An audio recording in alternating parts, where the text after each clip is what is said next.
Hello students, welcome to our channel. நாம் இன்றைக்கி இந்த பதிவில் 10th standard mathematics model question paper half yearly question paper வந்து பார்க்க போகிறோம். ஸோ இப்போ பார்த்தீங்கன்னா ஹாஃப் இயர்லி எக்ஸாமினேஷன் நடக்க போகுது. அதுக்கான டைம் டேபிள்லாம் உங்களுக்கு விட்டுட்டாங்க. அதை பற்றி பார்க்குறதுக்கு முன்னாடி பார்த்தீங்கன்னா நீங்கள் இந்த வீடியோவை வந்து ஸ்கிப் பண்ணாமல் ஃபுல்லாக பாருங்கள். உங்களுக்கு இந்த கொஷின்ஸை வந்து எப்படி நீங்கள் வந்து அப்ரோச் பண்ணணும்னு எல்லாமே உங்களுக்கு வந்து தெளிவாக நான் வந்து சொல்கிறேன். இது போல் நிறைய அப்டேட்ஸை பார்க்குறதுக்கு நீங்கள் இன்னும் நம்மளுடைய சேனலை சப்ஸ்கிரைப் பண்ணாமல் இருக்கீங்க அப்படின்னா மறக்காமல் நம்மளுடைய ஸ்கூல் நியூஸ் தமிழ் சேனலை சப்ஸ்கிரைப் பண்ணி சப்போர்ட் பண்ணுங்கள்.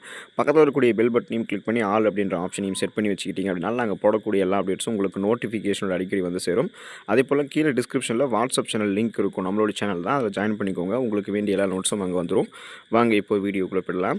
ஸோ மேத்தமெட்டிக்ஸ் பொறுத்த வரைக்கும் நம்ம அந்த 2 மார்க் 5 மார்க் அதெல்லாம் எழுதுறதை தாண்டி 1 மார்க்கில் ஈஸியாக வந்து ஸ்கோர் பண்ண முடியும். நீங்கள் இது வரைக்குமே எதுவுமே படிக்கல அப்படின்னாலும் இந்த ஸ்க்ரீனில் தெரியக்கூடிய 1 மார்க்காவது படிச்சுக்கோங்க, நல்லா வந்து ஸ்கோர் பண்ண முடியும். இதில் இருக்கக்கூடிய கொஷின்ஸை நீங்கள் பார்க்காம போயிட்டீங்கன்னா நீங்கள் தான் வருத்தப்படுவீங்க, மார்க் வந்து ஸ்கோர் பண்ண முடியல அப்படின்னு. அதனால் ஈஸியாக வந்து ஸ்கோர் பண்ணுறதுக்கு புக் பேக்கில் இருக்கக்கூடிய 1 மார்க் கொஷின், ஸோ அதுதான் வந்து பார்த்தீங்கன்னா இம்பார்ட்டன்ட்டு. தென் இந்த ஸ்க்ரீனில் தெரியக்கூடிய எல்லா 1 மார்க் கொஷின்ஸுமே நீங்கள் நல்லா படிச்சுக்கோங்க. 1 மார்க்கில் வந்து நம்ம ஈஸியாக வந்து ஸ்கோர் பண்ணலாம். அல்லது உங்களுக்கு வந்து அதை ஒர்க் அவுட் பண்ணி பார்க்குற மாதிரி 1 மார்க் இருந்தாலும் நீங்கள் வந்து அதை போட்டுக்கலாம். இல்லைனா நீங்கள் வந்து அதை மனப்பாடம் பண்ணிக்கிறீங்க அப்படின்னாலுமே பண்ணலாம். ஒரு சில 1 மார்க் வந்து நம்ம பார்த்தோன்னே அதை ப்ராக்டிஸ் பண்ணியிருப்போம், நம்ம அது மாதிரி போட்டுடலாம். இல்லைனா மனப்பாடம் பண்ணதை வச்சும் போட்டுடலாம். எப்போதுமே 1 மார்க்கு கூட நீங்கள் வந்து ப்ராக்டிஸ் பண்ணி போடுற மாதிரி பழகிக்கோங்க. அது அப்போ தான் வந்து பார்த்தீங்கன்னா ஈஸியாக வந்து மார்க் உங்களால் வந்து ஸ்கோர் பண்ண முடியும். ஸோ மேக்ஸை பொறுத்த வரைக்கும் 1 மார்க்கில் வந்து நீங்கள் எதுவுமே படிக்கலைன்னா இந்த ஸ்க்ரீனில் தெரியக்கூடிய 1 மார்க்காவது படிச்சுக்கோங்க. இதெல்லாமே ரொம்ப ரொம்ப இம்பார்ட்டன்ட் தான். ஸோ மேட்ரிக்ஸு, நமக்கு வரக்கூடிய இந்த ட்ரிக்னாமெட்ரிக்கல், இதில் வந்து தான் நமக்கு இந்த ட்ரிக்னாமெட்ரிக்கல் ஜாமெட்ரி இந்த மாதிரி உங்களுக்கு ஈஸியாக கேட்பாங்க. ஸோ அதாவது பார்த்தீங்கன்னா அல்ஜிப்ராவிலேருந்து தான் நிறைய கொஷின்ஸ் வந்து இதில் கேட்டிருக்காங்க. இந்த கொஷின்ஸ் எல்லாமே உங்களுக்கு வந்து இந்த ஆஃப் இயர்லி எக்ஸாமினேஷன், அதுக்கப்புறம் பார்த்தீங்கன்னா ஃபைனல் எக்ஸாமினேஷனுமே கேட்குறதுக்கு சான்சஸ் இருக்குது. ஸோ கொஷின்ஸ் எப்படி இருக்கும் அப்படின்னா ரொம்ப ரொம்ப ஈஸியாக தான் இருக்கும். ஏன்னா இப்போ நம்ம தமிழ் இங்கிலீஷில் இருக்கக்கூடிய 1 மார்க் விட மேக்ஸில் இருக்கக்கூடிய 1 மார்க்லாம் ரொம்ப ரொம்ப ஈஸி தான். ஏன்னா அதை அப்ரோச் பண்ணக்கூடிய விதம் அப்படின்றதே வேறு மாதிரி இருக்கும். ஒரு சில பேர் வந்து மேக்ஸை போட்டு பார்த்து அந்த 1 மார்க் வந்து இது பண்ணிவிடுவாங்க. ஒரு சில பேர் என்ன பண்ணுவாங்கன்னா மனப்பாடம் பண்ணி போட்டிருப்பாங்க. ஸோ எப்படி போட்டாலும் லைக் வந்து ஃபார்முலாஸு, அதை வந்து ஃபார்முலாவே டேரெக்டாக வந்து 1 மார்க்லேயும் கேட்கலாம். அந்த மாதிரி தான் இருக்கும். அதனால் ஸ்க்ரீனில் தெரியக்கூடிய 1 மார்க்கை வந்து நீங்கள் நல்லா படித்து வச்சுக்கோங்க. தென் பார்ட் 2 போனீங்கன்னா 2 மார்க் எழுதணும்.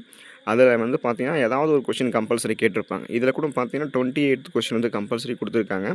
ஸோ அது என்ன கொஷின் பார்த்தீங்கன்னா find the equation of a straight line perpendicular to the line. So y equal to 4/3x minus 7 and the passing through the point 7, -1. இதுதான் உங்களுக்கு வந்து பார்த்தீங்கன்னா அந்த கம்பல்சரி கொஷின். இந்த கம்பல்சரி கொஷின் நீங்கள் வந்து எழுதிட்டதுக்கப்புறம் மீதி இருக்கக்கூடிய கொஷின்ஸ் வந்து சாய்ஸ் விட்டு நீங்கள் என்ன பண்ணிக்கலாம்னா 9 கொஷின் எழுதிக்கலாம். அப்போ பார்த்தீங்க அப்படின்னா இந்த கொஷின்ஸ் எழுதும் போதே நீங்கள் என்ன பண்ணணும் அப்படின்னா சாய்ஸ் விடாமல் படிச்சுக்கணும்.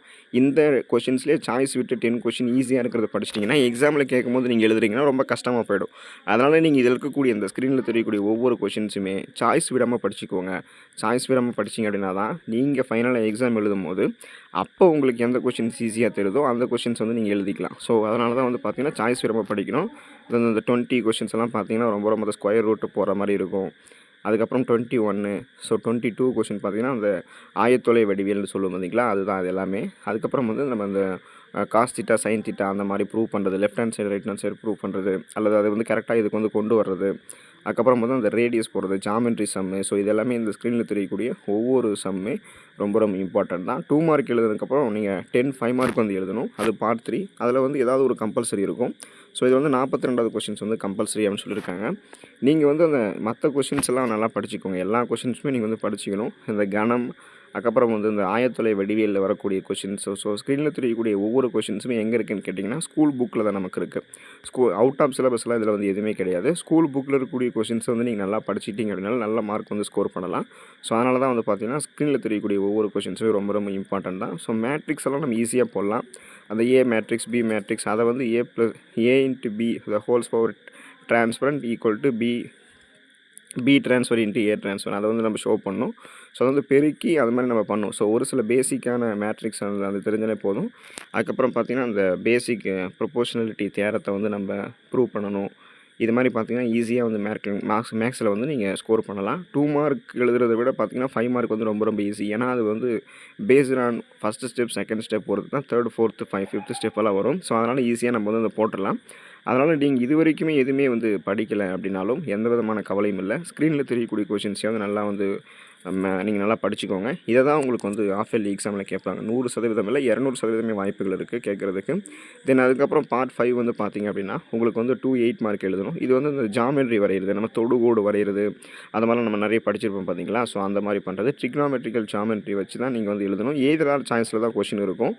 நீங்கள் 43A எழுத போகிறீங்க ஆர் 43B எழுத போகிறீங்க. இல்லை 44A ஆர் 44B அந்த மாதிரி தான் நீங்கள் வந்து எழுதணும். எய்தர் ஆர் அப்ரோச்சில் தான் இதை நீங்கள் வந்து கொண்டு போகணும். ஸோ இப்போ மேக்ஸை பொறுத்த வரைக்கும் அது ஒரு ஃபெயில் ஆகக்கூடிய சப்ஜெக்டானு கேட்டிங்கன்னா கிடையாது. மார்க் வந்து கம்மியாக ஸ்கோர் பண்ணக்கூடிய சப்ஜெக்டானு கேட்டிங்கன்னா அதுவும் கிடையாது. மார்க் அதிகமாக ஸ்கோர் பண்ணக்கூடிய ஃபெயிலே ஆகாத ஒரு சப்ஜெக்ட் தான் இந்த மேக்ஸ். ஸோ அப்போ பார்த்தீங்கன்னா நீங்கள் நல்லா மேக்ஸ் படிச்சுக்கோங்க.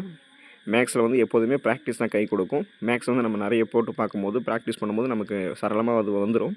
அதனால் நீங்கள் நல்லா படிச்சுக்கோங்க. All the best for your examination. Thank you student.